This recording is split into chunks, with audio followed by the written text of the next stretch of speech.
wanted to welcome you this morning to the Men's Club meeting, and I would like, there's Heidi, good morning. I'd like to start by saluting the flag, please. I pledge allegiance to the flag of the United States of America and to the republic for which it stands, one nation, under God, indivisible, with liberty and justice for all. Thank you. I'd like to start today's meeting with a discussion about dues for Men's Club. Dues for Men's Club have been held at $20 now for many years. But as we all know, everything has pretty much gone crazy. We would like to recommend that dues be increased from $20 to $25, and I'd like to tell you why. We will have we have a lot of organizations with a lot of needs. As you know, we do support some of the needs. If we were able to generate about $300 more, if we had 60 members at $5 a piece, we'd be able to maybe support an additional worthwhile charity, and or to help the ones that we have, like we'll say the senior center. If for Christmas they have a real need for people that really is tremendous, we would be able to do this. We'd have a little bit of latitude. I make this recommendation to you with reluctance, because every time you turn around there's an increase for this or that. Yeah. Go to Stop and Shop and buy a dozen eggs, or whatever you do. It's just absolutely crazy. So that's the recommendation, and those are the reasons why. If you have any questions, please, or concerns, comments, please go ahead and you do this, bring them to our attention now. Bruce, let's have a motion made to do it and then Okay. discussion. So I'll make the motion.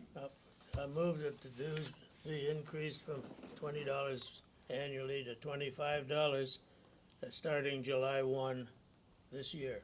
Second. Thank you. Okay, Now do we have discussions? Wow, what a great group, wow. Either you're still asleep or we're okay, we're happy. We're happy, good, okay, well, all in favor? Aye. Opposed?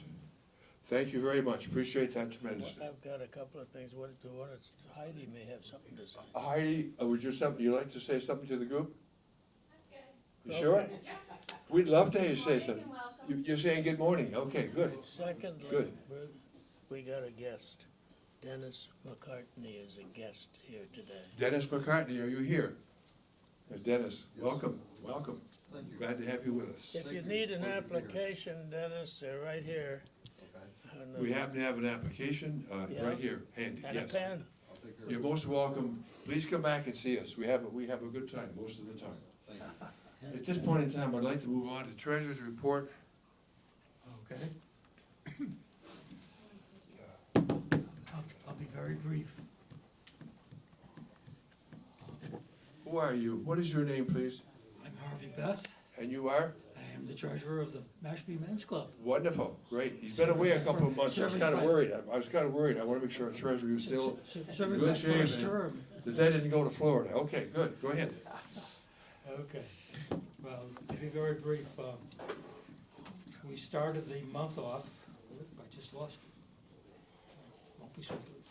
Okay, we started the month off with $1,301.75. During the month, we raised $90. $25 came from the 50-50 raffle of the last meeting. $5 came from the generous contributions towards our coffee. $60 came from several new members, our membership dues, for a total of $90. And we spent $50. And the $50 that we spent is part of the reason why we're talking about raising the dues. The $50 was a gift that we gave to the person who designed our brochure. We have a brochure in the works, and Berkeley has a picture of the young lady that did the, Burke, you want to show the picture of the young lady that did the brochure? I'll pass them around when I make my report, if that's all right. So we generally give a gift to the person who donates their time in town to making a nice brochure for us. And this year it was $50, in the past it's been less. But to give $50, we know doesn't go very far, so we thought $50 would be a little more meaningful. So It's going we directly had to the $90 HIPS. of receipts and $50 of disbursements, so that we ended up with a surplus, a giant surplus of $40.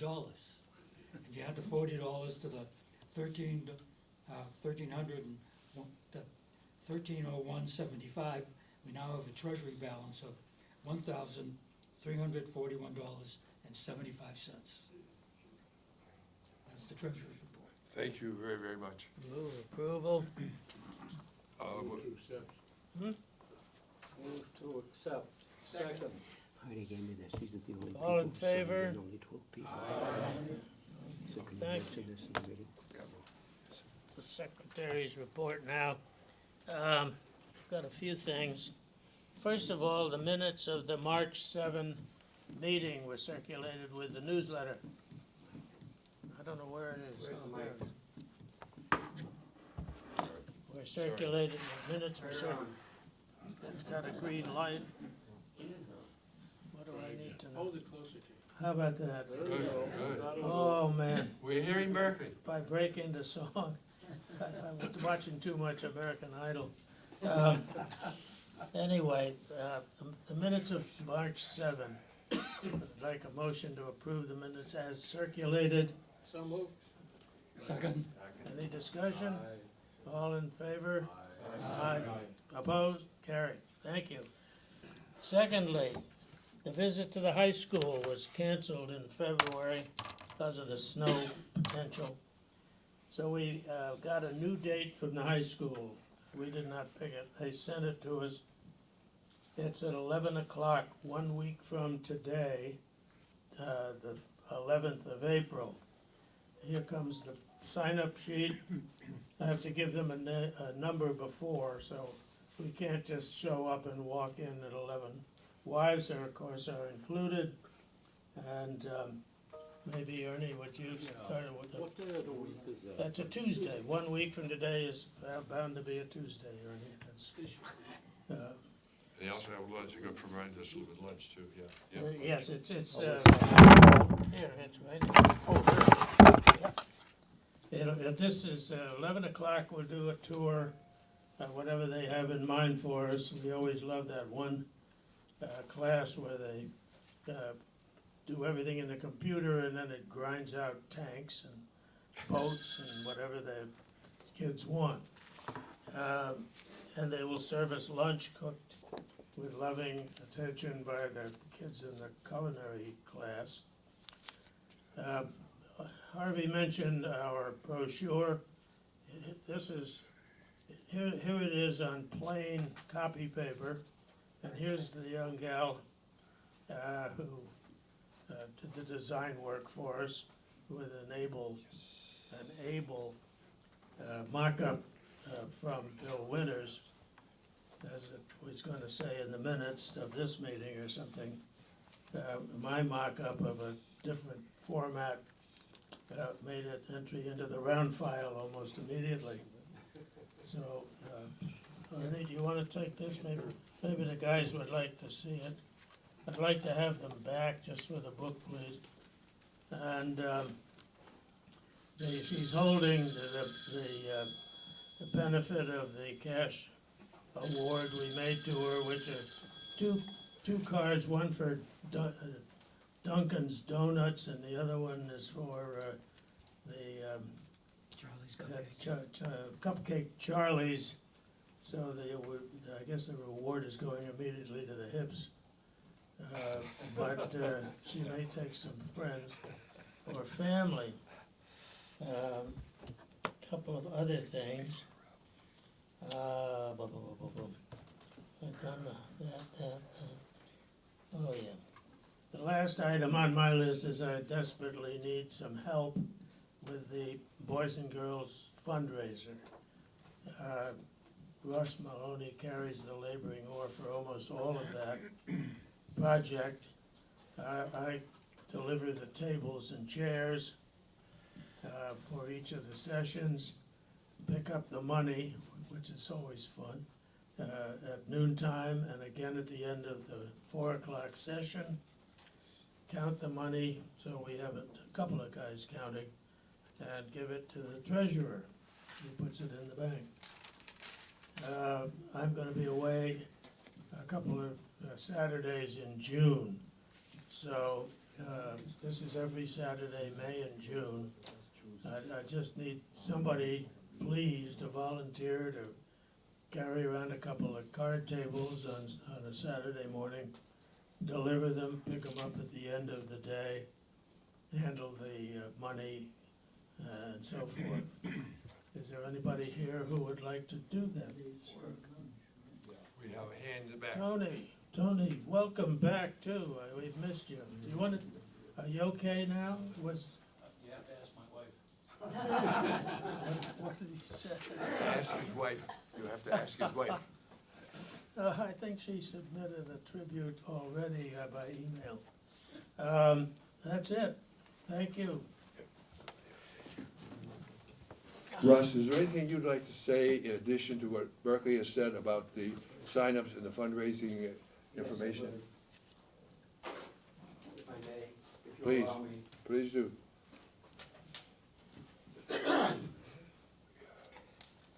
Thank you. Do I need that? Yes, With my booming voice? yes. Okay. It works. First of all, what? You gotta hold it Oh, on. that's right. Can you hold it down here? No, Okay. I don't think it's on. Hello? don't hold anything else down there. I think it's on. Hello? Now it's on. Sorry. My Couldn't email. hear you. Okay, here we go. I just did a count from the sheets back there. And we have 8 Saturdays that we're doing this, 4 in front of Stop and Shop and 4 in front of Roach Brothers. And for May 6th, we need 8 people, we have 4 signed up. May 13th, we need 4 people, we have 3 signed up. May 20th, we need 8 people, we have 2 signed up. May 27th, we need 4 people, and we have 3 signed up. June 8th, we need 8 people, we have 3 signed up. June 10th, we need 4 people, we have no sign-ups. June 17th, we need 8 people, we have 2 signed up. And June 24th, we need 4 people, and we have no sign-ups. So we need a lot of people, a lot of people. And if everybody in this room would say to themselves, gee whiz, I guess I could put in 3 hours out of 8 weeks, either from 10 to 1 or from 1 to 4. We have chairs for you to sit in, we have a table for you to put your scotch on or whatever. We will work with you. We will make sure that you're comfortable as possible under the circumstances. If you need an umbrella, we'll give you an umbrella, because I carry 3 of them in my car. So at any rate, please think about signing up. Check your, and before you leave today, if you want to sign up, we'd appreciate it. We have one more meeting before this all starts. And that meeting is only 5 days ahead of May the 2nd, May 2nd, yes, is the next. It's only 5 days ahead of the first Saturday we have, is Stop and Shop. So, once again, I just wanted to remind you of that. Last year, the folks who signed up were Tom Westmoreland and his wife Margie, Berkeley Johnson, Ron Macara, Bruce Willard, myself, Jim Clark, Dean Turner, Dean not here, Jim Roddy, Tony Cucuzzo, Mike Seagroves, Brad Sweet, Dave Hatch, Bob Bolton, Bill Davis, and myself and Bruce. So again, think heavy about this. We want to be able to be representative of the men's club. If you have a men's club hat, wear it to the event. And if you don't, wear something appropriate. All right? So any questions? Okay, thank you very much. I hope you'll sign up. Thank you. Thank you. Hello, are we still on? Yes. Okay. One just quick business item is that we were caught a little bit short this morning. You're supposed to be getting one of these little tabs. Remember, you come in here, you're a visitor. We have 12 of us who have used the tabs this morning. We have about 30 people here, so a number of people have not. So, and I'm guilty too, because Marcia came with me and I didn't use the tab for her. So Heidi is requesting that we use the tab, sign up so they know who is in the building. If you do not have one of the tabs, you get one before you leave. So, please, yes. The forms for to be filled out to get a tab are right here on the table. Right here, so if you're new and With a haven't. pen, Yep, go ahead. that's all. Okay, so they're right here, so if you need to sign up, that's right here. So with this in mind, I'm going to be introducing our speaker, Evan Lerner, who is from the planning board, town of Mashpee, Berkeley. Bud Abbott and I had the pleasure of working with this very good man for quite a few years. We were members of the Mashpee Affordable Housing Committee. I think he does a great job there, as do all of the town departments.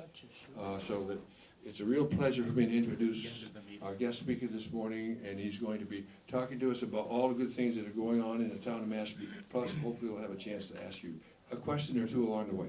Thank you very much. Thank you, Bruce. Good morning, everyone.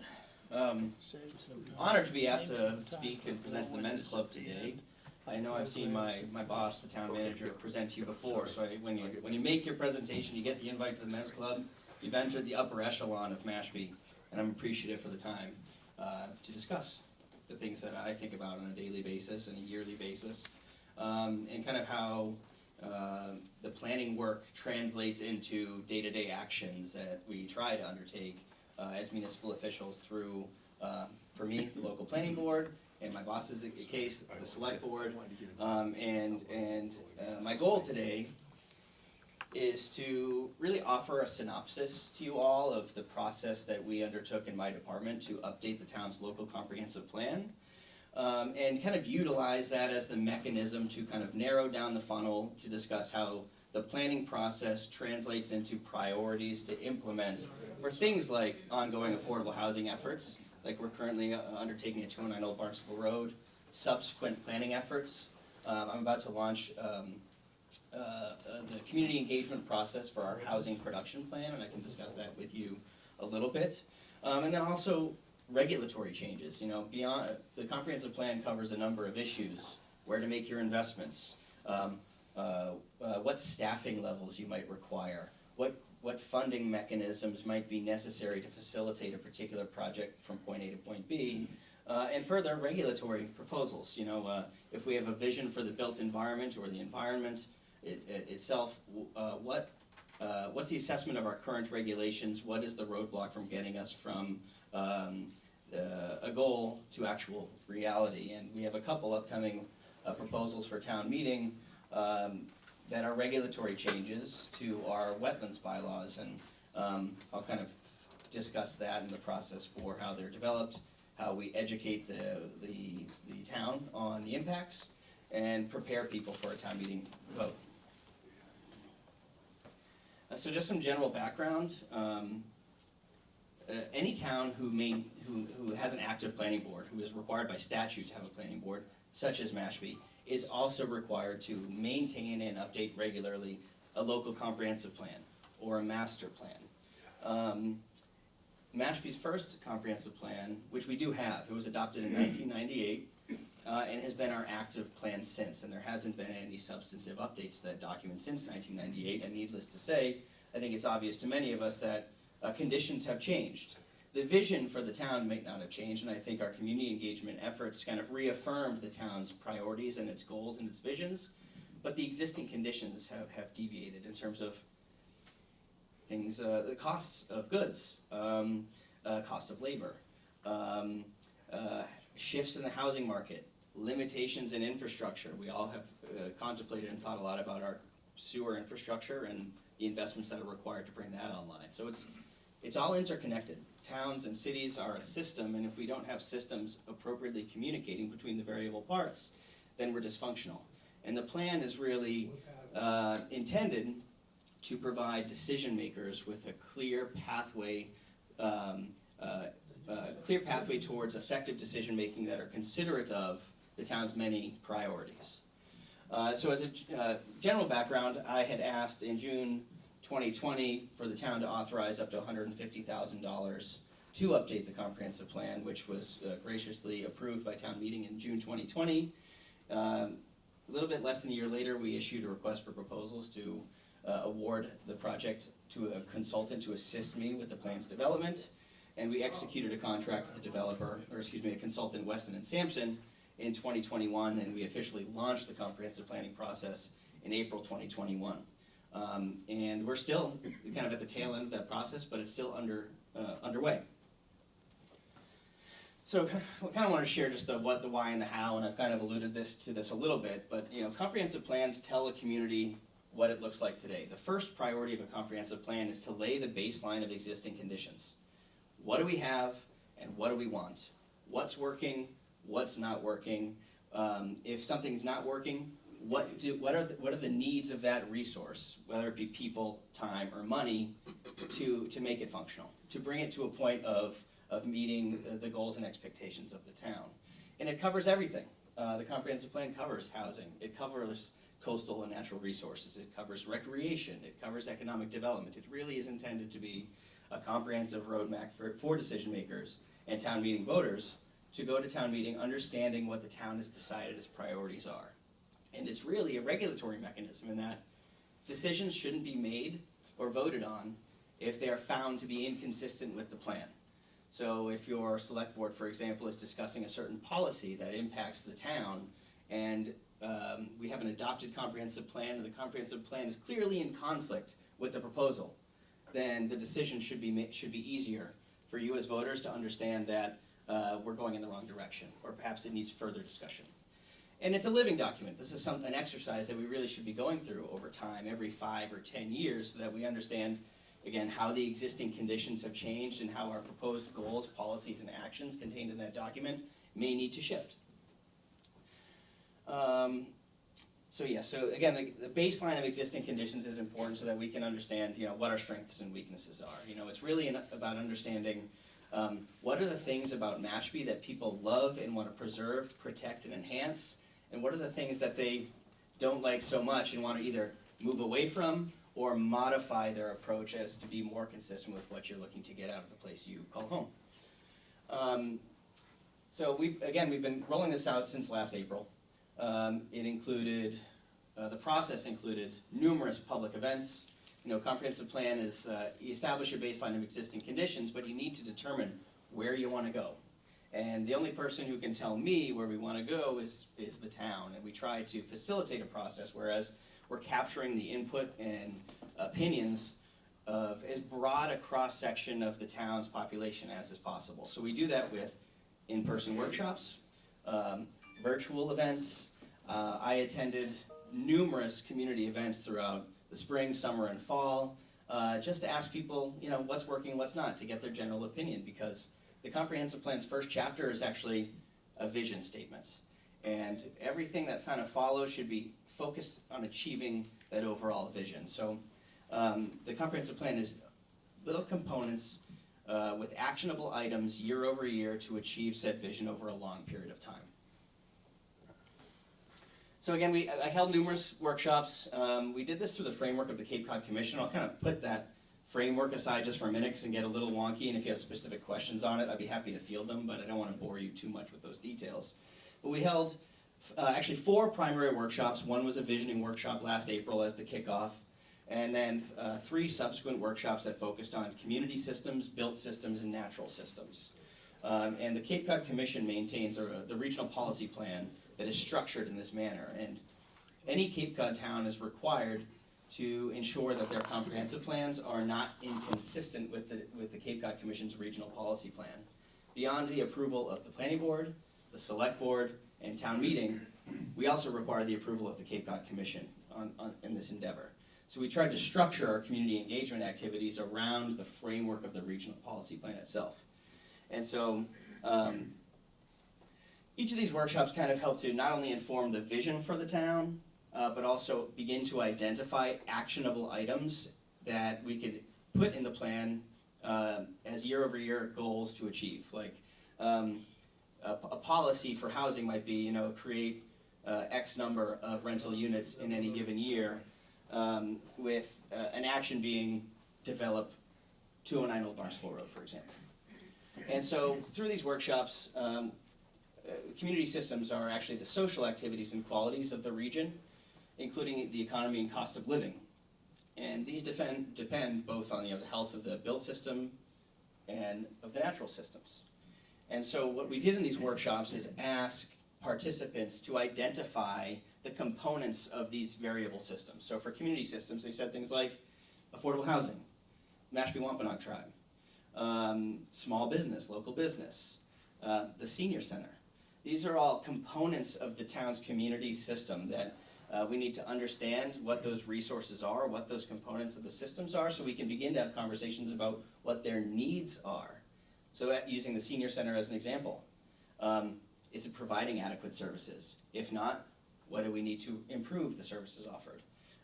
Is it adequately staffed? If it's not adequately staffed, what's going to be required over years to make the appropriate investments so the senior center is adequately staffed? And that's kind of the exercise across each of these systems.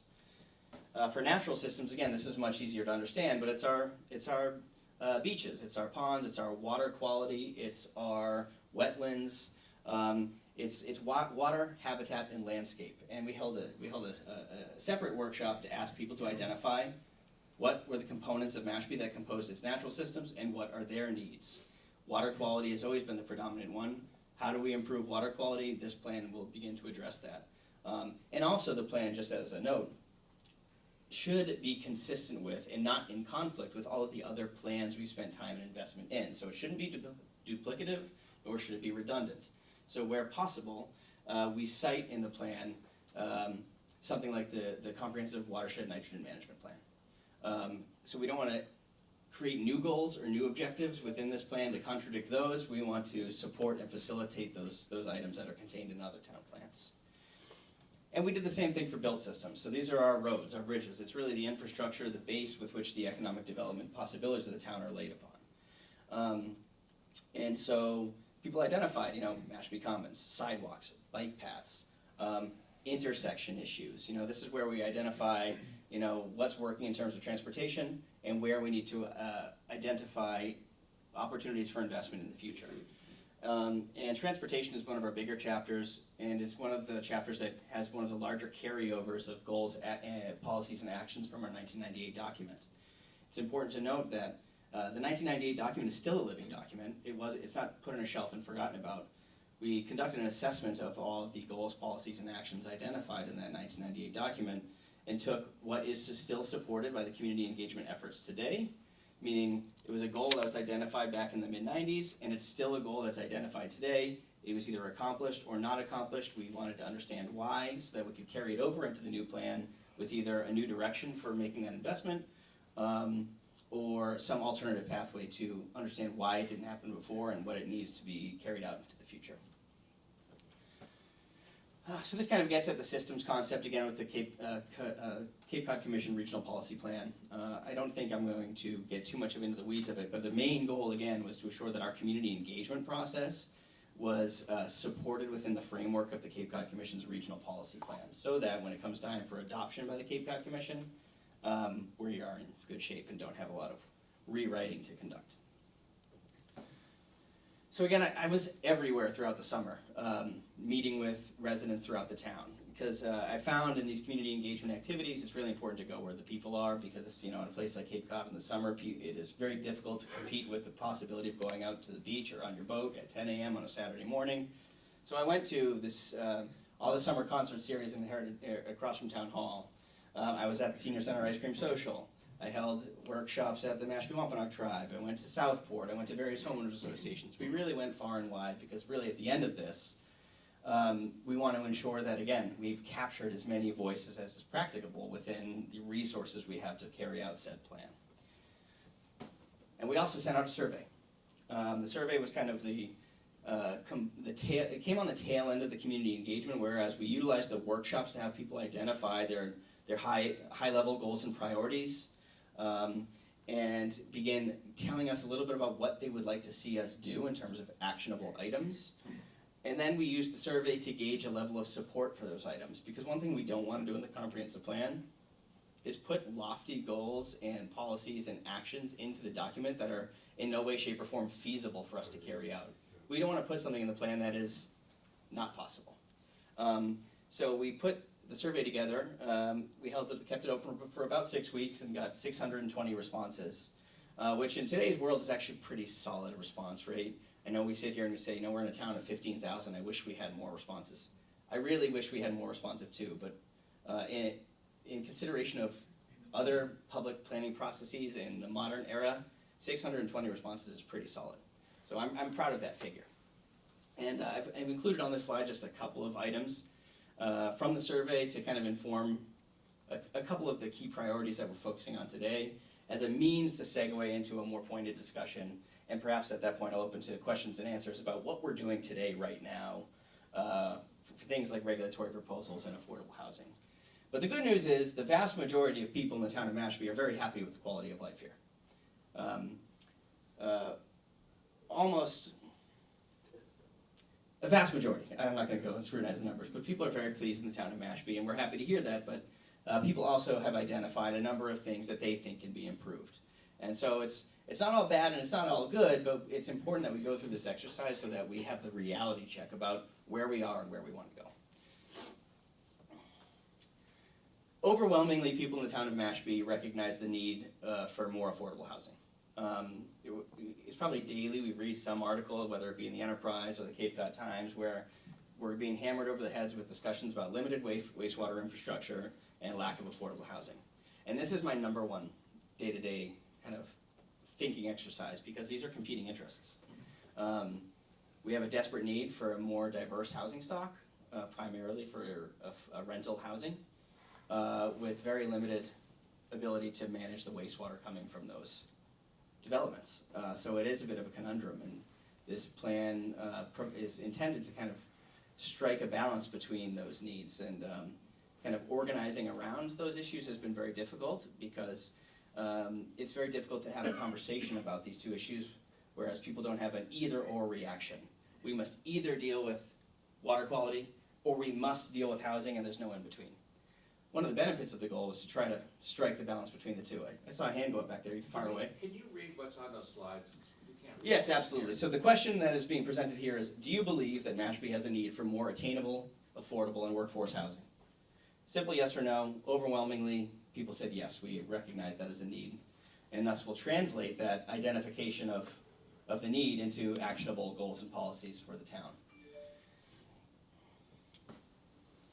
And then again, this is a question, I'm trying to relate these, and I'll get to that in the next slide, to kind of some real-time discussions we're having in public in preparation for a town meeting.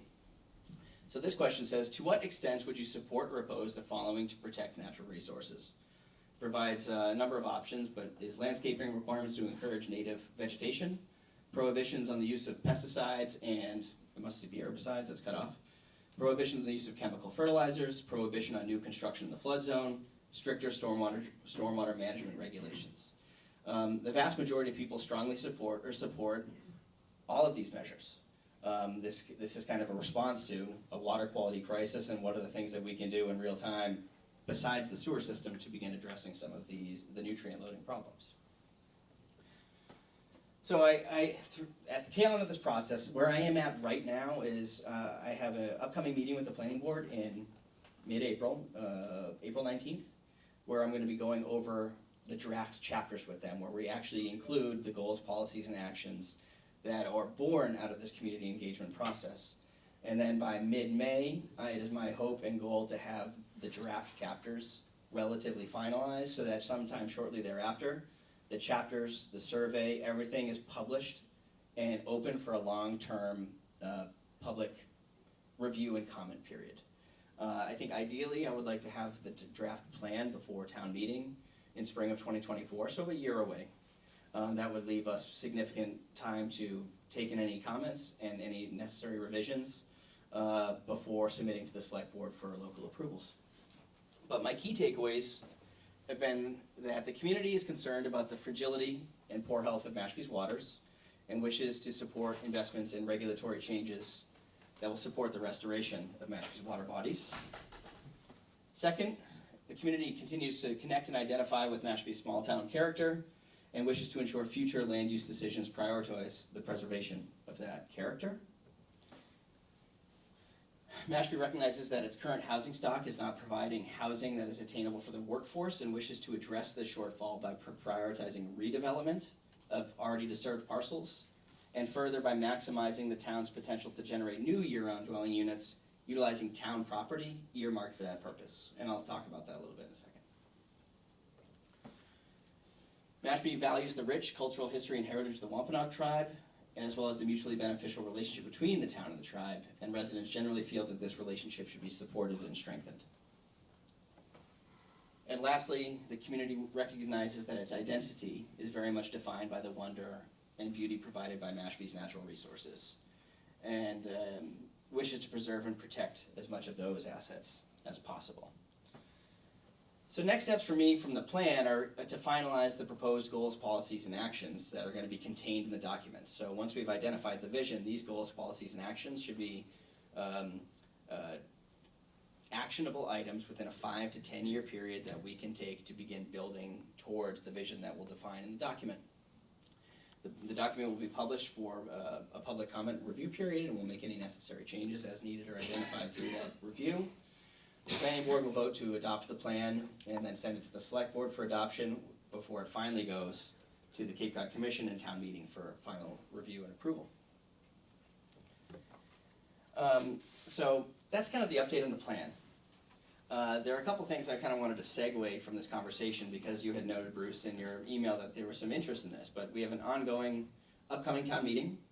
There are numerous articles on the warrant that deal specifically with regulatory changes to modify our wetlands bylaws in an effort to increase the jurisdictional boundaries of the commission and require more enhanced mitigation for properties along wetlands and wetland resource areas, specifically to capture the potential for nutrient pollution entering those wetlands. So that's kind of one action item born out of this that we have general support from the community that is brought forth for town meeting consideration and will be voted on by town meeting. What will be the result of that vote? Which vote, Bruce? What you were just referring to? So the town meet's vote? Yes. So town meeting is considering these articles for wetlands buffers, and I actually have a link on here I can show you some specific resources on.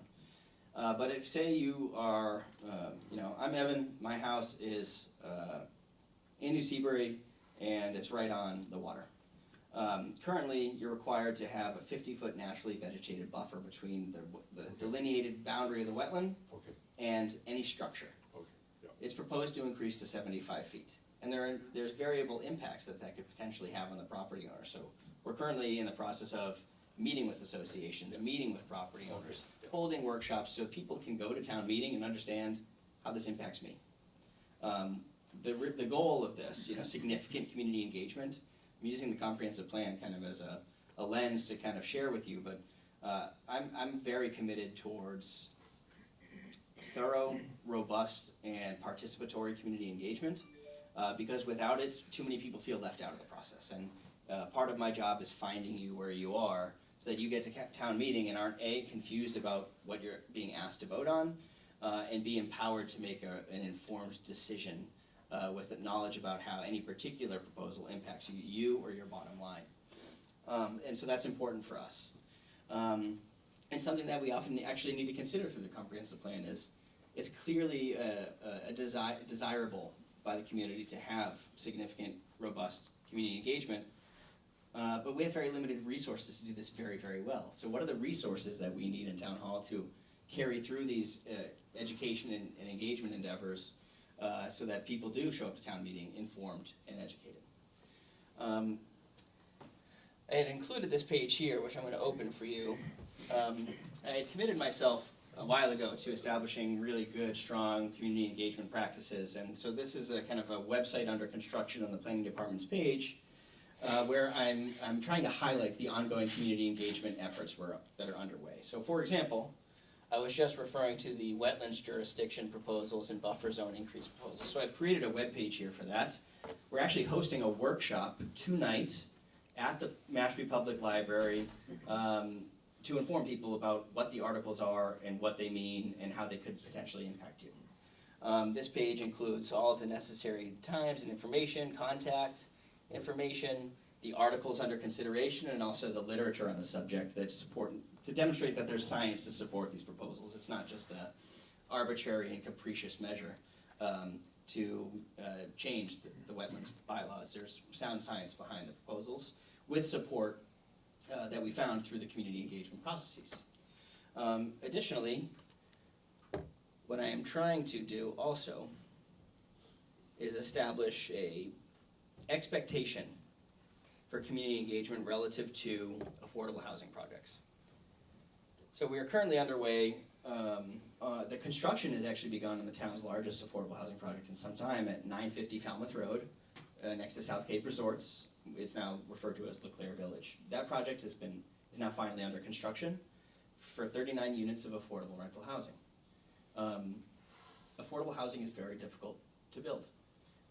There are often numerous financiers involved, numerous town approvals. It is a very complicated process. And in terms of time, I began working on 950 Falmouth Road the very first year I began here, more than 5 years ago. And it took 5 years to go from idea to construction. Even with everyone mobilized and all the political support behind it, it takes years.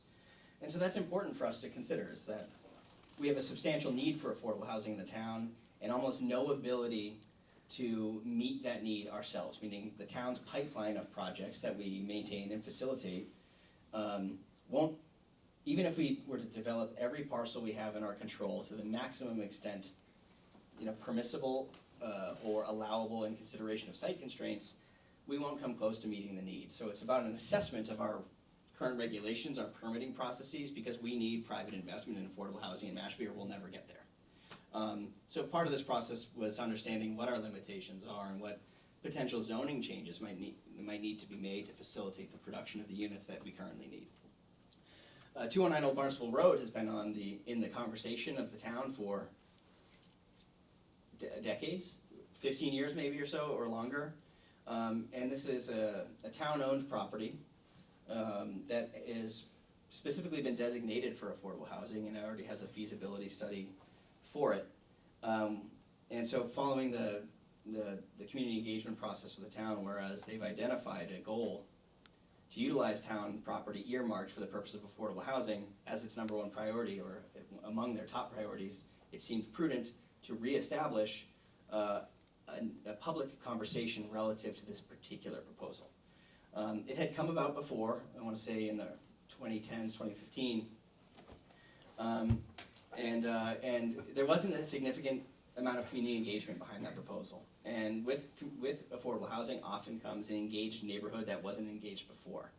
And they have a number of, the neighborhood often has, whether it be at 209 Old Barnstable Road or anywhere else for that matter, a number of very real and legitimate concerns or questions that we have an obligation to provide them answers for via thorough community engagement. It's really important for me to understand if it's a priority to do this property for this particular use, it's going to be within the existing framework of an established neighborhood. So A, what are the must-haves?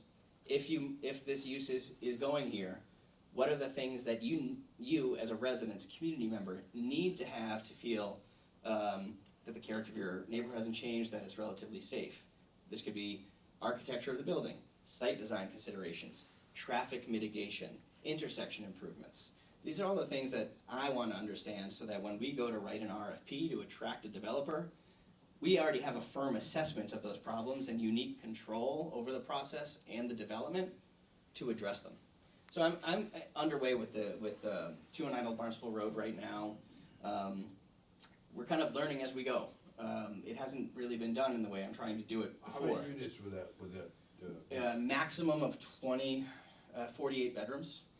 Is that right? 48 bedrooms, so 24-ish units. That's about a 3-acre site? Is A that little bit right? less. A little bit less than 3 acres. Yeah, so it's kind of a basis for reference. 950 Falmouth Road was actually a collection of 3 parcels, if you remember. The most advantageous proposal, the developer who was awarded that project proposes, it's 68 bedrooms, 39 units, pardon me, on around 2.5 acres. So that's, you can get an understanding of the densities in consideration of the 950 Falmouth Road project. So I've met with the neighborhood, I've sent letters to the neighborhood, I've engaged with some of the representatives of the associations here, and we've had informal discussions, and it was very clear to me that this particular neighborhood has concerns with traffic. They're directly adjacent to the school, there's minimal, if any, sidewalk or other pedestrian amenities in the area. And they have other concerns too, there's no doubt about it, but I'm trying to assess and capture those concerns that are substantive, and whereas I have the ability to make a difference, where I can mitigate for those issues, and traffic is certainly one of those issues. So from here, I've requested that the Affordable Housing Trust, who is the governing body of all affordable housing in the town, authorize a traffic study for this particular project. And so that request is in, it has not yet been authorized, it'll be my hope that it is, so that's our logical next step for reconvening the neighborhood, to present the findings of the traffic study so that we can understand what the site constraints are from a transportation perspective, and begin to dialogue with the neighborhood about, okay, if these are our constraints, how can we mitigate here or mitigate there? Once we know what those transportation considerations are, what comes next? Is there a certain style of building you just abhor and would not consider voting for ever? Is there other building typology you might support, whether it be 1, 2, 3 buildings, cottage court scenario? These are the things we want to understand, because we can't have complete control over the site design once we have enough data. And so this is kind of how, I'm kind of going to open it up to questions here, because I'm talking a lot, and I'm sure you have questions. So you can just kind of see how the comprehensive plan is important to maintain, because it informs, A, what our long-term goals are and what we need to do in the short term to achieve said vision. Are there any questions? Yes, sir. So, is this apartments, and are they rental, and who, does the town handle? 209 is undefined, so that's kind of part of the engagement process. I mean, it's very clear that the town's overall need with regard to housing is rental housing. Around 87% more, give or take 1 or 2 percentage points, is single-family dwellings, all ownership. And so what we're finding is that there's very limited mobility within the marketplace. People are often prisoners of their home, because if you sell, where do you go? If you're a young family trying to get in, you're kind of bound by that. You're stuck in that marketplace because there's no stock available for purchase. So the logical next move is rental housing, of which there is almost none. And what is available is incredibly expensive and often seasonal in nature. So this is a unique point where our affordable housing crisis meets our economic development needs, because we're starting to find a situation on Cape Cod where our ability to house our workforce is incredibly strained. The first units you were describing, was that behind South Cape Resort, is that? Yes. So what's going up there? There's 39 units of affordable rental housing in 3 buildings. So those are like what we call apartments? Yes, sir. And who manages that? So the way we conducted 950 Falmouth Road, for any affordable housing project in particular that the town controls, there are a couple of options for development, but it always starts with a request for proposals, whereas the town defines its needs, but also its desires for any particular site. And we ask people to respond to that request accordingly. And they're reviewed, the response to that RFP is reviewed by generally a subcommittee or a committee of staff and elected officials. And they're scored in consideration of their advantage to the town next to the RFP. So if we want rental housing primarily as opposed to ownership, the respondent who provides a proposal that is 100% rental affordable housing would gain more of an advantage in that case than someone who proposes an ownership project, for example. But the town has control over what it values and prioritizes in any given affordable housing project. So for 950, the town also has, once the project is awarded to a developer, we enter into a development agreement, which essentially is a contractual obligation between the town and the developer to ensure that the developer constructs the facility within the town's expectations and consistent with the RFP and the permit that it was issued by the town zoning board of appeals to facilitate the construction. So for 950 Falmouth Road, the successful bidder was Preservation of Affordable Housing, POA, a very prominent national affordable housing developer. And in that instance, We didn't sell the property to the town, to the developer, we entered into a long-term ground lease with the developer, which is often advantageous in the event that, say in 80 years, that particular property management company falls into hard times or goes out of business, the town still has control over the site to make sure that its appearance is adequate in consideration of the town's expectations. So they manage the property. That's correct. And what defines affordable then? Who puts those limits? That's the Department of Housing and Community Development. So affordability, through the lens, in consideration of what we think of affordable housing, is deed restricted to generally 80% or less of the average median income. So whatever the town's average median income is in consideration of the most recent census is what more or less sets the affordable prices for any ownership or rental project. So What do you think roughly they're gonna rent for? I would be grabbing numbers out of the air. There are numerous lotteries, though, for projects throughout Cape Cod that publicize their rents when it comes time for marketing. But 950 Falmouth Road, for example, is affordable to households 60% of the average median income or less. So these would be among the cheapest rents in the region for a project of its type, due to the nature of the restrictions in place. Now, does that affect South Cape Resort? Only in terms of access, because they share an access road. So that's still a timeshare? Correct. there? Correct. Correct. Any additional questions? How do we get a hold, if I have a burning question, what should I do about it? Or a terrific recommendation for the town in this process, what's the best way for me to convey that to you, to the planning board, or how should we do that? Always, Website? always through my email address, and I have business cards in my pocket if anyone would like to take one with you. I always ask if you are to contact me, just make clear what your request is and maybe why you're asking the question, because if I don't understand why you're asking the question, it's often more difficult for me to help. If it's a specific question for the planning board, it does come through me as well. It can be addressed either to planningboard@mashpeema.gov or sent directly to me, and it'll be on the most upcoming agenda for the planning board. Can you give us a quick update on the Mashpee Commons, where we stand with that Sure. development? So you probably all remember a recent effort by Mashpee Commons, probably within the past year and a half, to expand their development over the totality of the land area that they control around the Rotary. They had proposed a concept to increase their densities to something like an additional 1,200 units, because they're permitted for 400 and change units already via a Chapter 40B approved in 2007. So it would be, their total goal was, I want to say 1,800 units in consideration of the entitlements they've already been approved. That process failed, it was withdrawn. The town isn't entertaining a three-party development agreement any longer with Mashpee Commons or the Cape Cod Commission.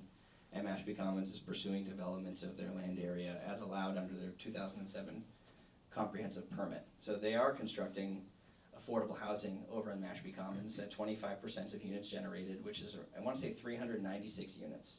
So we get almost 100 units of affordable housing out of Mashpee Commons if they meet their obligations under the 2007 and comprehensive permit. And when is that starting soon, or? It's underway. I mean, if actually the newest buildings along Market Street where Cape Cod Coffee is and where the escape room is, those are actually buildings constructed under their comprehensive permit and contain dwelling units as well as affordable units. So the scope of their comprehensive permit covers pretty much everything along Job's Fishing Road to the church along Job's Fishing Road in that land area between Job's Fishing Road at the top of Market Street.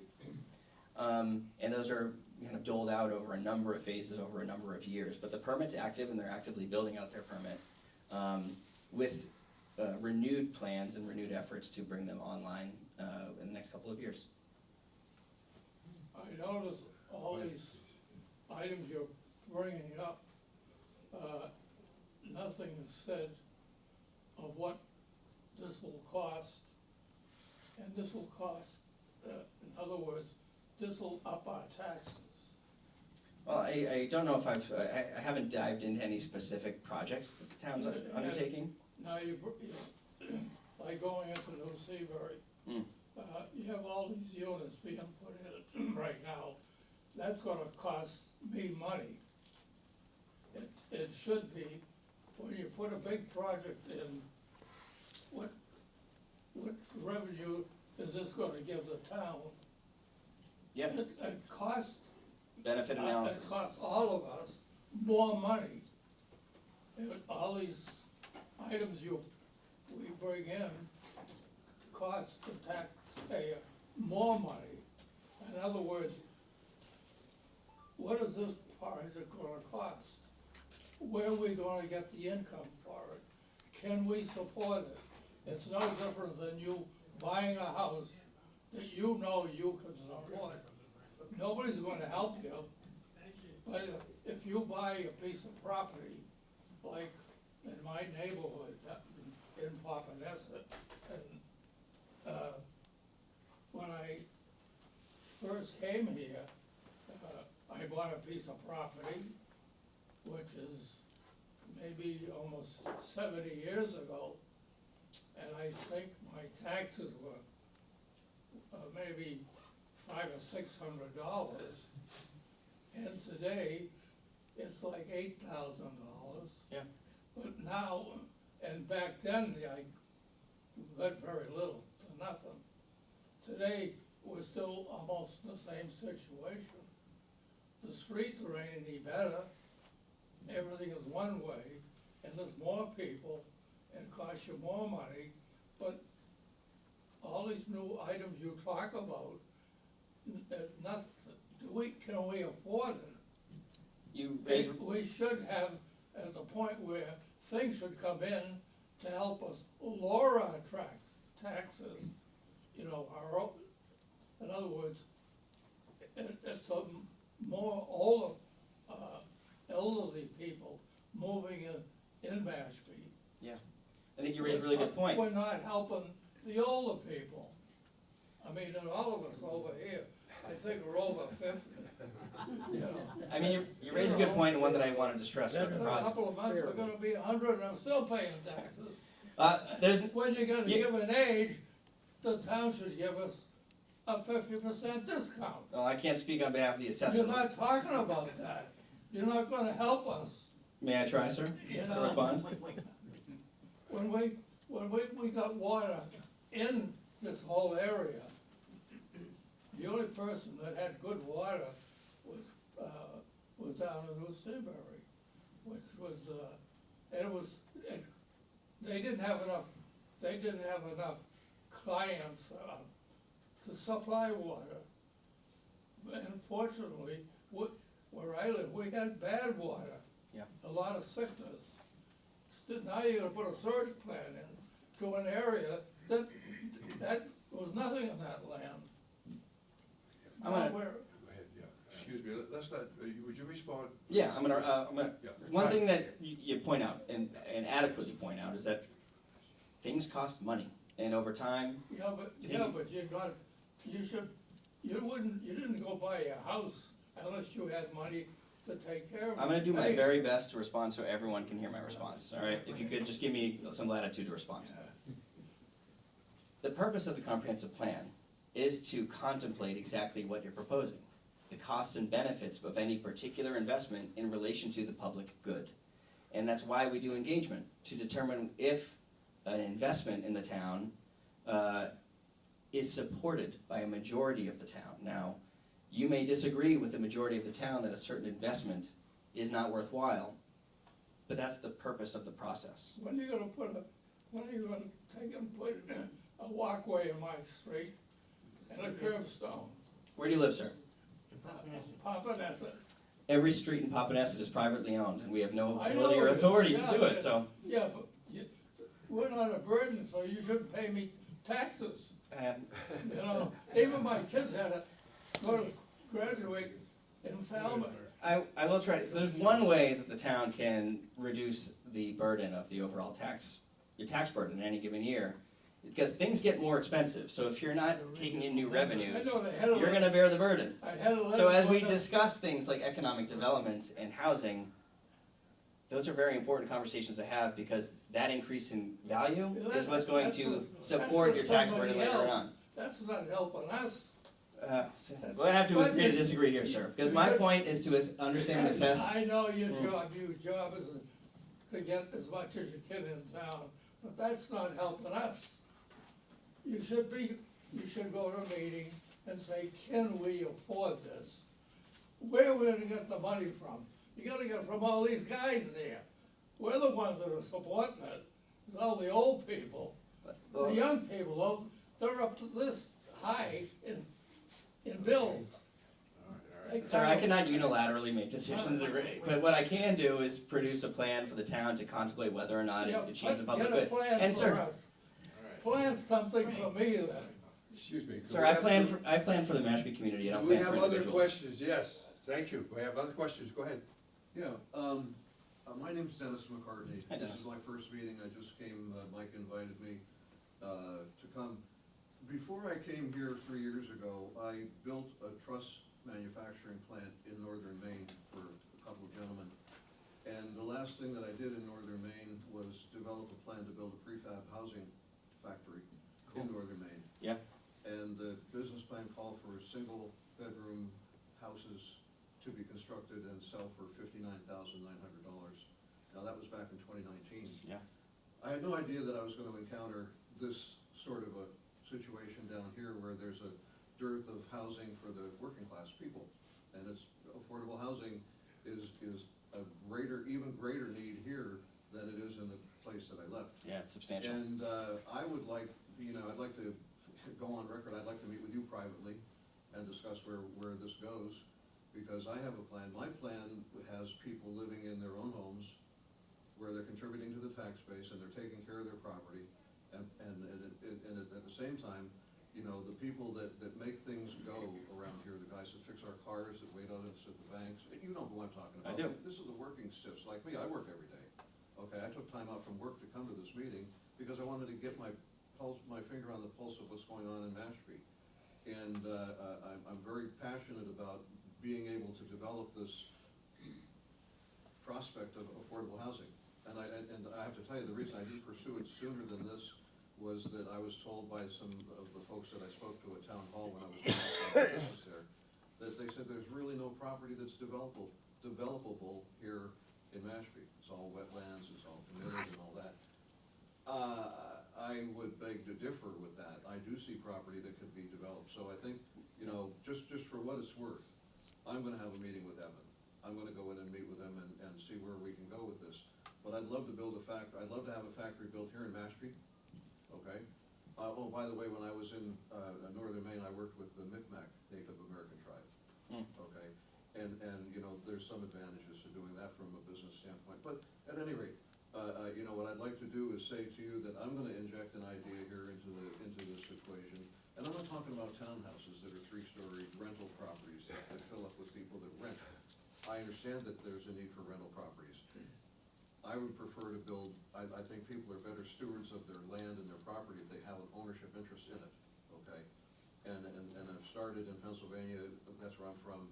I was active in it down there, and I think I'm probably gonna get active in it up here. But I'd like to just say that, I'm gonna bring you an idea that we need to talk about. I'd love to discuss with you, because there's people I would like to introduce you to, at least electronically, who are interested in doing very similar things on Cape Cod. That's, okay. We're glad you came today. I have a card, Glad I'll you give it to you came. before I leave. Just say to Dennis that the town has been very, very good to Habitat. We have, whatever now, 24, 5, 6 houses built by Habitat, and that's all ownership, built with sweat equity and so forth. We were ahead of a lot of the Cape, most of the Cape in terms, other places have caught up, but our town's done a good job with that, by donating town-owned lots that were small enough just for Well, 1 or 2 Habitat houses. I've seen it work in Pennsylvania where they took what used to be, I was forbidden from using the term Section 8 housing. They didn't want me to use that term anymore in Pennsylvania. But what they were doing in Pennsylvania it was a federal program that came in, and the town of Edwardsville, where I was located, began to get into this, and I was on the board down there in selection properties and so forth. But we were taking people out of Section 8 housing, and making that their home. And it was working like a charm. They take care of the place, Yeah, crime goes down, the property values go up, everybody's happy. The tax base grows, that's what you need. You wanna grow the tax base here at the same time, fund more things. It's just, to me, it makes a lot of sense. The question is, how do we put it together? Okay? Thanks. Thank you for coming. Do we have other questions for Evan before he concludes? Yes. I've been involved in planning and architecture for over 60 years. Yeah. And this conversation today is no different than the conversations we had back in the early 60s. Sure. I worked for Boston Redevelopment Authority then. Yeah. And that was at the time when they came in with the prefab housing. They tried it, it didn't work, developers weren't making enough money. It all comes down to how much cash can I make? Sure. And currently I'm teaching courses to contractors, and one of the subjects that we teach is on prefab housing. And as soon as I say prefab housing or modular housing, everybody in the class just dies, asking me if the state's pushing this on us, because it's gonna put me out of business. And probably a good 60 to 70% of the people in Massachusetts, if they're not involved in government, they're involved in construction. And it's a big item as far as they're concerned. Sure. So what you do is a planner, you know what you're up against. Sure. And it's happened, like I say, I'm familiar with the last 60 years. Mm. And it probably even, it can go back 20 years before that. And it's just one of those problems that'll, I don't think it'll ever be solved. There's gonna be a lot of discussion on it currently, and I guarantee 30 or 40 years from now, there's gonna be a lot more discussion on it. You very well might be right. I think we have infrastructure challenges to solve, something you may not have dealt with as much in Boston. Yeah. But until we solve those issues, it'll be difficult to make Do progress. we have any other questions before we conclude this section? Yes. I wonder if you could speak about you for a minute. Sure. In other words, how did you learn to do what you're doing? Yeah, I actually have what I would call an unconventional road to becoming a planner. I grew up on Cape Cod, grew up in Sandwich. I didn't go to Sandwich High School, I went to Tabor Academy. I graduated in 2008 and went to Ithaca College for my undergraduate work. Studied French and political science. At that time, I was dead set on working in the Foreign Service as a diplomat. That's why I learned French.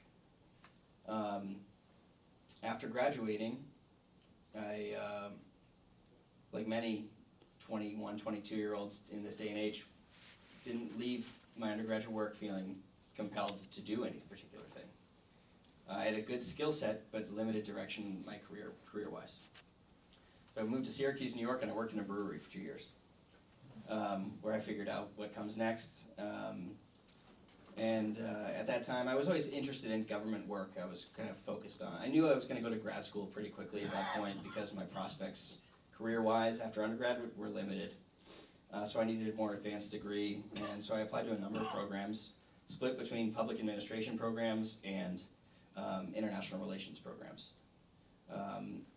And I had initially committed to doing an international relations program taught in French at NYU, but then I got into Brown and wanted to be in New England, so I ended up not going to New York City, and I studied public affairs at Brown University and graduated in 2015. And it was during that graduate work, I had become very interested in affordable housing, very interested in food systems, food security related issues in the urban context of Providence. And while I was kind of developing a baseline knowledge of how these kind of very focused issues permeate through the Providence community, I began to understand that many of the issues that are experienced by families in Providence, whether it be lack of food security or affordable housing, were created or exacerbated by really poor regulations. And I got obsessed with zoning at that time. And through the lens of I found zoning and still find zoning to be a potentially very detrimental tool if not used or wielded appropriately. And so in middle of my graduate school work, I decided I was going to try and fix the places as opposed to trying to solve specific issues. I figured if I could address the disparities or the inequities in actual physical space and regulation, then I'd have a better shot at mitigating some of the challenges that were bothering me in my early mid-20s. And so I transitioned my coursework to focus on urban studies and urban design and urban planning with a collaborative relationship with the urban studies program at Brown. So I got my MPA with my second year being focused on zoning and land development and that sort of practice. And out of grad school, I got my first planning job working in Central Falls, Rhode Island, one of the smallest cities in the country, coming on the end of a financial disaster. You know, they went into receivership after they devalued actually so much of their property. You know, Central Falls was confronted with political leadership that very much was romanticizing the idea of suburban America, and as a result they took all of their multifamily stock and downgraded essentially to single-family dwelling and created a cost liability for the town where they couldn't afford to pay their bills because they downzoned everything. And as a result created cost challenges for the people who are actually working there. The Osram, Sylvania light bulb manufacturing plant was open and operating there till the early 2000s, and once that left, the city fell apart. And so kind of coupled with the housing related issues and the downzoning, it had no money to deal with its liabilities, and that's kind of an issue that we think about. You need to make sure you have adequate revenues to sustain the services you're offering.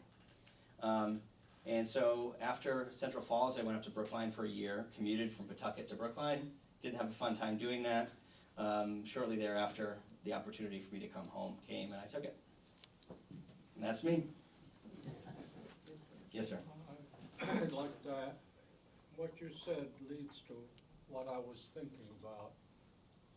A long time ago, and I don't know how applicable this is to the Cape, a lot of people were able to live in boarding, so-called boarding houses. Sure.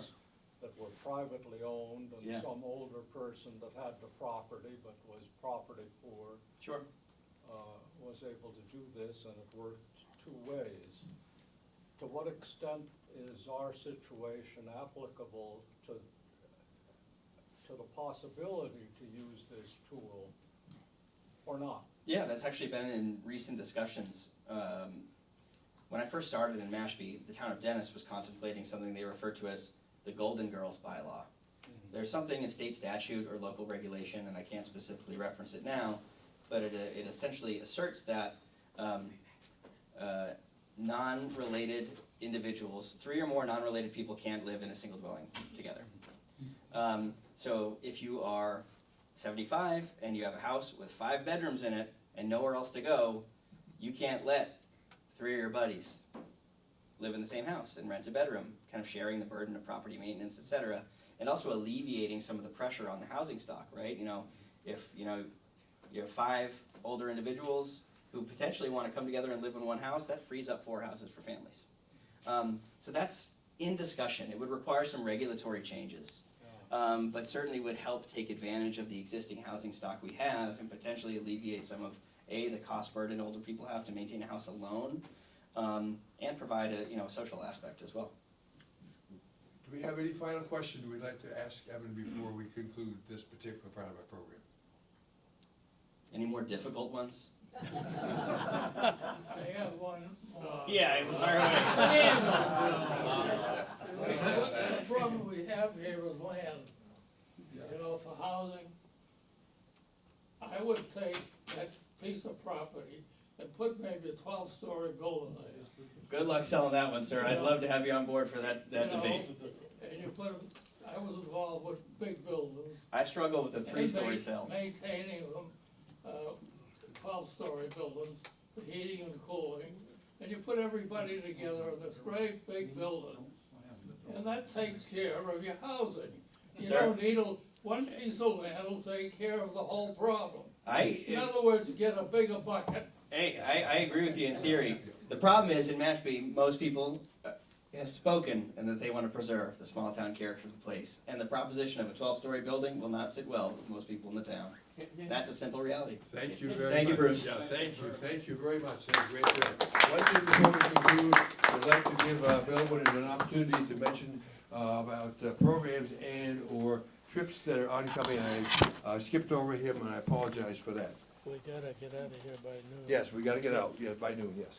Oh, here, here. Okay, thank you, Bruce.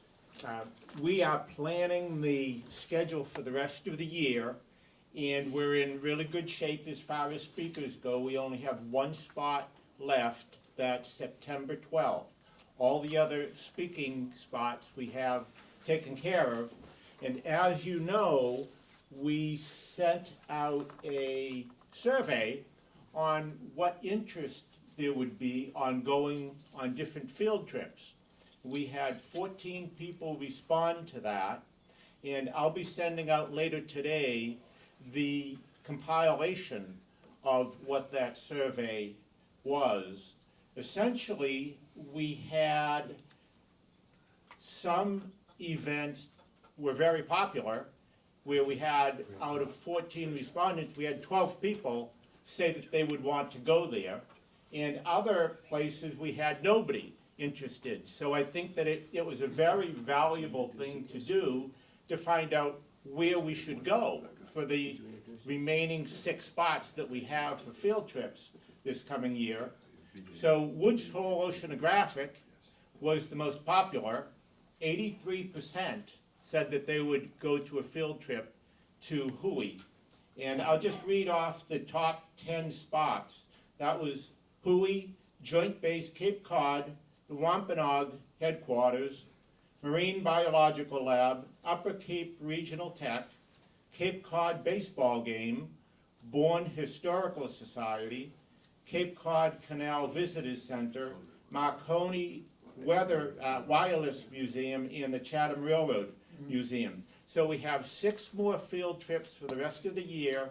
It's a good chance that they will all be among that top 10. So I will send out later today the rest of the schedule for the year, so everybody can see what we have going on. And I'll send out, just for the fun of it, the results of this survey, so everybody can see what people were interested in. So I think that was a good exercise to help us plan for the rest of the year for the club. So thank you so much for responding, and thanks for the additional ideas on where we could go in the future. Maybe we'll go there next year. So thank you so much for that. Thank you, too.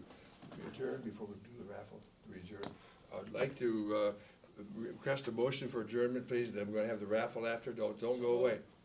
We have a motion and a second. All in favor? Aye. Again, I want to thank Evan for a great job. Quite a road ahead there, but very impressed with your presentation and your background.